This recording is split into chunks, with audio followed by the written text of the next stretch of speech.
सरकार ने इस इंडस्ट्री को बंद ही करना है और यह बंद करके रहेगी। सरकार ने यह निर्णय ले लिया है कि ऐसी इंडस्ट्री जो ड्रग डीलरों के सहारे चल रही है, ब्लैक मनी का कंसोर्टियम है जो 7 समंदर पार से ब्लैक मनी का खेप आता है और उससे हॉल की बुकिंग हो जाती है, खरीद ली जाती है टिकटें। किसको बतला रहे हैं जया भादुरी जी? बच्चा इस देश का 2020 के बाद जान गया है आपके बॉलीवुड के बारे में। बॉलीवुड के बारे में बड़ी पीड़ा हो रही है कि सरकार मारना चाहती है। मैं तो रोज रात दिन दरखास्त कर रहा हूं सरकार से कि इस इंडस्ट्री को तुरंत बंद करो। सरकार नहीं करेगी तो जनता बंद कर दी है। पिछले 5 साल से एसएसआर वॉरियर ने जो बॉलीवुड का बायकॉट किया है ना, रीढ़ की हड्डी तोड़ दी है एसएसआर वॉरियर ने रीढ़ की हड्डी तोड़ दी है।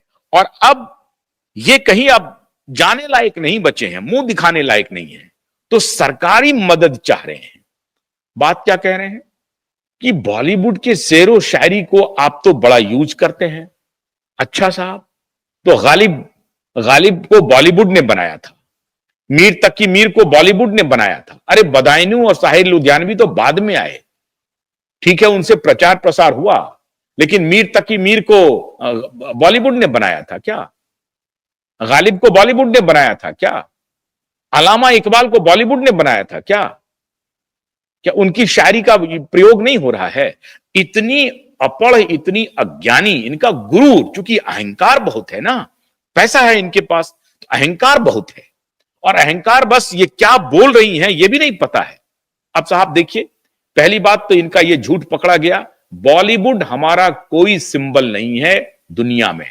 हमारे साइंटिस्ट, हमारे इंजीनियर्स, हमारा सॉफ्ट पावर, हमारा इंटेलिजेंस दुनिया में डंका पीट रहा है। और इसी को लेकर के कल भारत के प्रधानमंत्री फ्रांस में एआई समिट में कह रहे थे कि अब एआई का सबसे बड़ा बाजार हम बनने जा रहे हैं। फिल्मों की चर्चा उन्होंने नहीं की, उनको पता हो गया है कि ये नचनिया गवैयों से चलने वाला नहीं है, ये फुहड़ लोगों से हम अपने देश की ब्रांडिंग नहीं कराएंगे। वो दौर गया, वो 60s का दौर गया, जब से फुहड़ लोग आने लगे इसमें, उससे बात नहीं बनेगी। 2-4 फिल्मों को छोड़ करके इनकी कोई ज्यादातर फिल्में हिट नहीं हुई थी, और वो भी हिट इसलिए हुई क्योंकि प्रोड्यूसर, डायरेक्टर, लिरिसिस्ट, इन सब की बड़ी भूमिका थी साहब, इनकी कोई भूमिका नहीं थी, और इन जैसे हीरो हीरोइनों की कतार लगी हुई है। तो इन फुहड़ बॉलीवुड नचनिए गवैये हमारे देश के ब्रांड एम्बेसडर, ये कह रहे हैं हमारे देश के ब्रांड एम्बेसडर है। गलतफहमी हो गई है। ये कुछ बिके हुए मीडिया के दलाल इन्हें बोलते हैं आप तो हमारे ब्रांड एम्बेसडर हैं। तो सुंदर पिचई क्या है साहब? सत्या नडेला क्या थे साहब? ये लोग कुछ नहीं थे। तो पराग क्या थे? कुछ नहीं थे। हालांकि हम लोग उनसे भी सहमत नहीं है, वो अलग विषय है, लेकिन अगर परचम ही कोई लहरा रहा है हमारे देश का तो ये लहरा रहे हैं।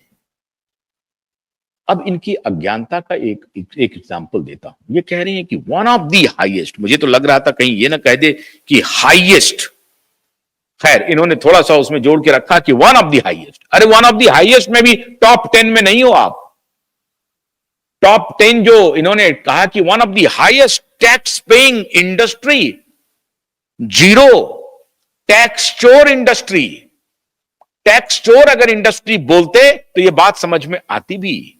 आप अगर ये बात बोलती उच्च सदन में तो उच्च सदन का मान बढ़ जाता कि हमारी इंडस्ट्री टैक्स चोर इंडस्ट्री है, चोरी का धंधा वहां चल रहा है, ब्लैक मनी का धंधा चल रहा है, ड्रग का सप्लाई चल रहा है, ड्रग का धंधा चल रहा है।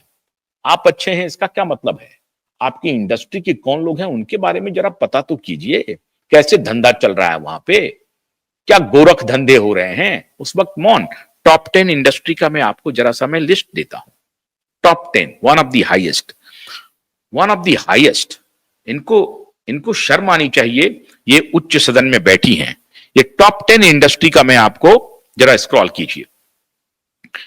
ये देखिए साहब, एक मिनट, हाँ, रिलायंस इंडस्ट्री जो है वो 2024-22-23 का फाइनेंशियल ईयर का मैं बतला रहा हूं, 20,713 करोड़ का टैक्स फाइल किया। एचडीएफसी, आगे बढ़ाइए, एचडीएफसी 15,350 करोड़ का 2022-23 का बता रहा हूं। टाटा कंसल्टिंग 14,604 करोड़ का। आईसीआईसीआई बैंक 11,793 करोड़ का। आगे बढ़ाइए। ONGC oil and natural gas agency जो है 10,273 करोड़ का। टाटा स्टील 10,160 करोड़ का। कोल इंडिया 9,876 करोड़ का। इंफोसिस 9,214 करोड़ का। एक्सिस बैंक 7,703 करोड़ रुपए का। ये हैं one of the highest tax paying industry कहने वाली को आईना। अरे दूर दूर तक नहीं हो ये गलतफहमी। किसी चरसी ने कान में बोल दिया कि क्या, कि बोल दीजिए one of the highest tax paying industry. तो थोड़ा अध्ययन कर लीजिए। अगर अपने फिल्म इंडस्ट्री पर ही कुछ सवाल लेकर के जाना चाहते हैं, कुछ सारगर्भित सवाल सरकार से पूछना चाहती हैं, तो फैक्ट्स एंड फिगर्स के साथ जाइए। तो दोनों बात गलत। आप ब्रांडिंग कर रहे हैं, आपसे देश का कनेक्ट हो रहा है, गलत। देश का कनेक्ट हमारे चिप डिजाइनर कर रहे हैं, हमारे इंजीनियर्स कर रहे हैं, जो फेसबुक में बैठे हैं, जो मेटा में बैठे हैं, जो गूगल में बैठे हैं, वो हमें कनेक्ट कर रहे हैं। आपके कनेक्शन की जरूरत नहीं है। एवरी नाउ एंड देन कर रहे हैं, every now and then, every second they are connecting with rest of the world. तो वो हमारे ब्रांड एम्बेसडर हैं, वो हमारे कंडक्टर हैं।